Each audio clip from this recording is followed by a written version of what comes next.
Now, we want to clarify that when we're talking about truth, okay, truth is always there in front of you. In fact, the tree is a tree. We can make an artifice of that tree and paint a painting of it, but we know it's not really the tree. And if you want to compare the legal system, that's really what it is. It's an artifice of what is real.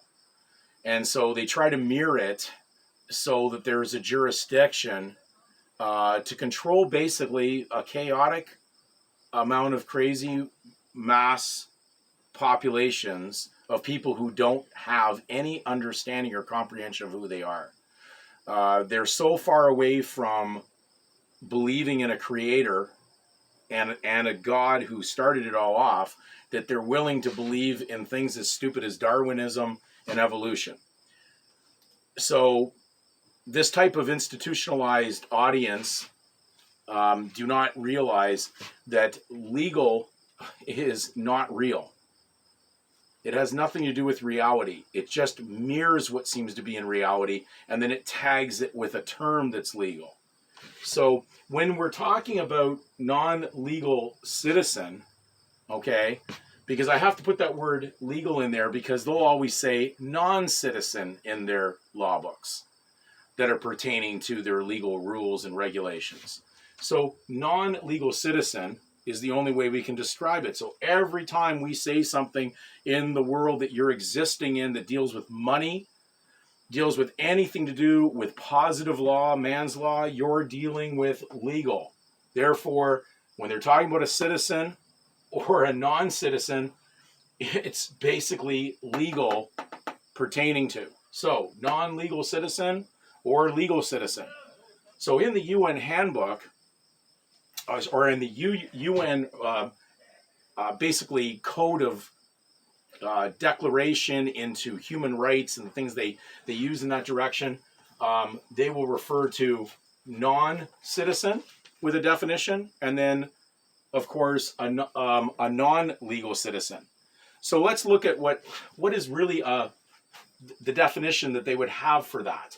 So when I pulled it up out of the UN site, who is a non-citizen? It says, at first it dealt with citizen. It says a citizen is a member of a state to whom he or she owes allegiance and is entitled to its protection. Okay, that's what they're always asking you when you're requiring some kind of document from the state, a legal state. It will always have that you're claiming entitlement to the privileges and the benefits coming from it, which makes you walk into the jurisdiction of saying you're going to be known as that. So you're a legal entity. A non-citizen is someone who is not a member of a state, we'll make that a legal state, nor owes allegiance to the legal state he or she currently resides in. Okay, so we're going to go to the UN, what they define as a non-citizen, any individual who is not a national of a state in which he or she is present.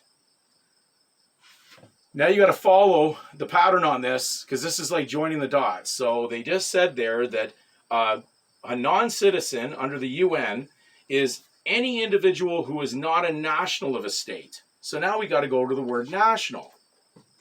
Now, of course, they're only talking about a legal state. National. Bear with me. Reading out of the current Canadian Law Dictionary, the Dictionary of Canadian Law, 5th edition. National.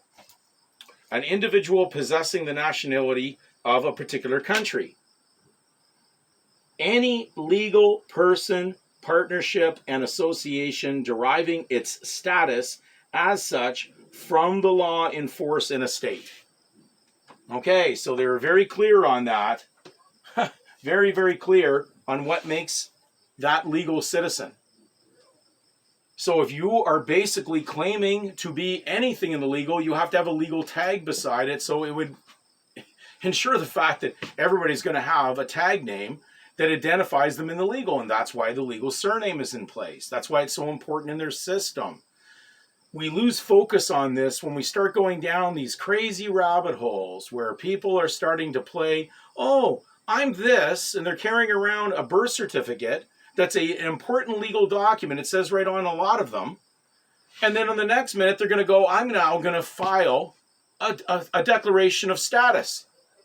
While I'm holding that and acting with that and taking the benefits of it, holding property under that legal name. It's just beyond belief that someone could go down that rabbit hole when they see what's in front of them. That would be like a man who's armed with 2 pistols claiming he's unarmed. He's walking up to you, he's got two pistols in his holster, and he's claiming he's an unarmed man.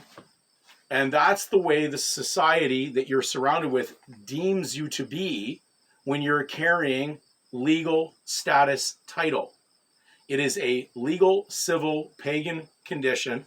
I hope I don't offend those who don't believe that pagan and heathen are bad terminologies.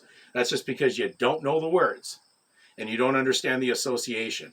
Anything away from the God of the Bible is a heathen. So if you're not a member of God's people, you're a heathen, you're a pagan, you're a legal participant, and you're deemed to be such. And you have no covenant with your Creator. That is just where the direction of the research has to take you. But those that would want to argue that will remain in darkness, and they're going to try to play both sides. So be very cautious about what you say, what you do, what you're carrying, how you're acting, because it can backfire on you so instantly out in the world that you live in.